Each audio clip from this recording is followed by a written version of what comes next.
Chapter 1 real number class 10th का example number 3 को देख रहे हैं। ये जो एग्जाम्पल है कह रहा है कि so that any positive odd integer is of the form 4q + 1 और 4q + 3 where q is some integer. यानी हमें ये शो करना है कि कोई भी पॉजिटिव ऑड इंटीजर या तो 4q + 1 के फॉर्म में होता है या 4q + 3 के फॉर्म में होता है। क्लियर। पॉजिटिव ऑड इंटीजर आप जानते हैं कि odd number are those numbers which are not completely divisible by 2। Clear. आप जानते हैं कि ऑड नंबर वैसे नंबर्स होते हैं जो 2 से कंप्लीटली डिविजिबल नहीं होते हैं।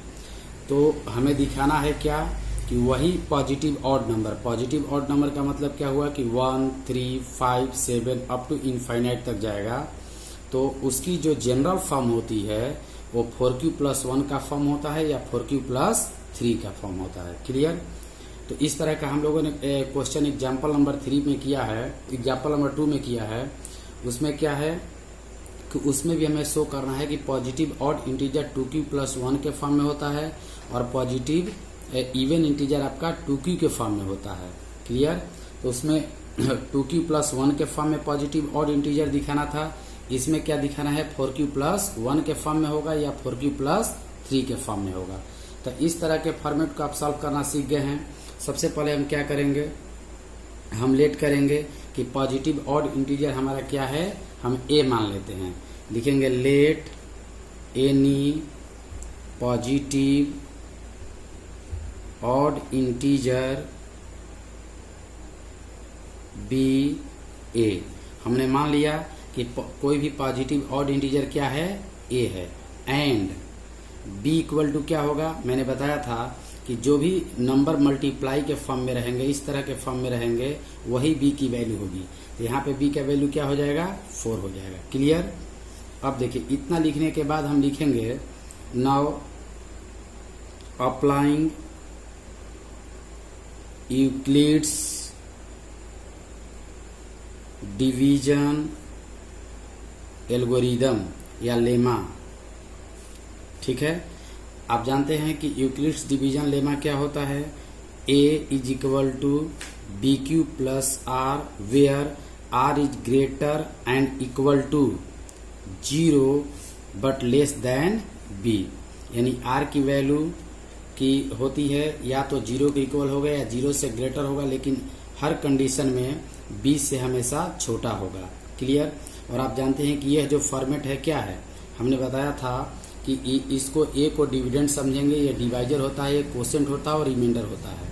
अब आपको क्या करना है कि ये तो हमने फॉर्मेट लिख दिया है।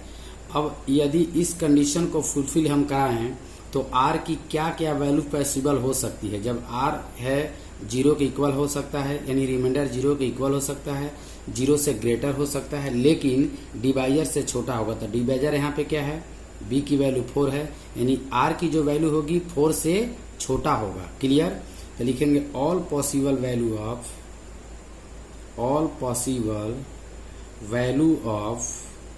r, values of r। Clear. तो हम 0 लिख देंगे, 1 लिखेंगे, 2 लिखेंगे, 3 लिखेंगे। क्लियर। 4 नहीं लिख सकते हैं क्योंकि रिमाइंडर जो होगा 4 से लेस होगा। तो हमारे इतनी रिमाइंडर की वैल्यू 0, 1, 2, 3 पॉसिबल है, 0, 1, 2, 3 पॉसिबल है। क्लियर। अब हमको क्या करना है कि हमें क्वेश्चन को देखना है कि हमें शो करना है 4q + 1 के फॉर्म में, 4q + 3 के फॉर्म में। तो हमें यदि ऑड शो करना है तो हम सिर्फ ऑड ही वैल्यू को लेकर चलेंगे तो हमारा आंसर जल्दी से आ जाएगा, और बाकी का जो चीज़ें हैं उसे दिखाने से कोई मतलब नहीं है।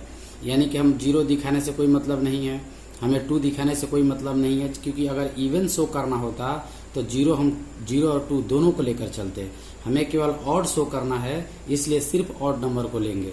अब लिखेंगे इफ r = 1 देन, हमने क्या मान लिया, r की वैल्यू 1 मान लिया। तो अब हम उसी कंडीशन पर देखते हैं a, हमने पॉजिटिव इंटीजर को a माना है, तो लिखेंगे a = this implies that a = b की वैल्यू क्या है, 4 मान लिए हैं। तो b की वैल्यू जो हमारा 4 है, तो लिखेंगे क्या लिखेंगे, होता है बी क्यू प्लस आर, तो बी की वैल्यू 4, क्यू आपका एज इट इज होगा और आर रिमाइंडर हम क्या रख रहे हैं 1 रख रहे हैं। क्लियर। तो हमारा आ गया A is equal to B Q plus 1 के फॉर्मेट में आ गया एक। फिर क्या रखेंगे, लिखेंगे if r is equal to, अब क्या लेंगे 3 लेंगे, देन तो लिखेंगे this implies that a is equal to B q यानी 4Q प्लस 3, यानी हमें जो शो करना था हमने उसको प्राप्त कर लिया है।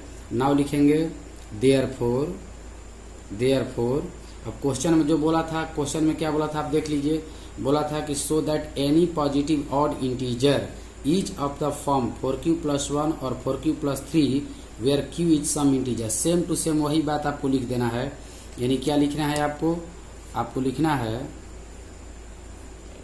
लिखना है कि देयरफॉर एनी पॉजिटिव ऑड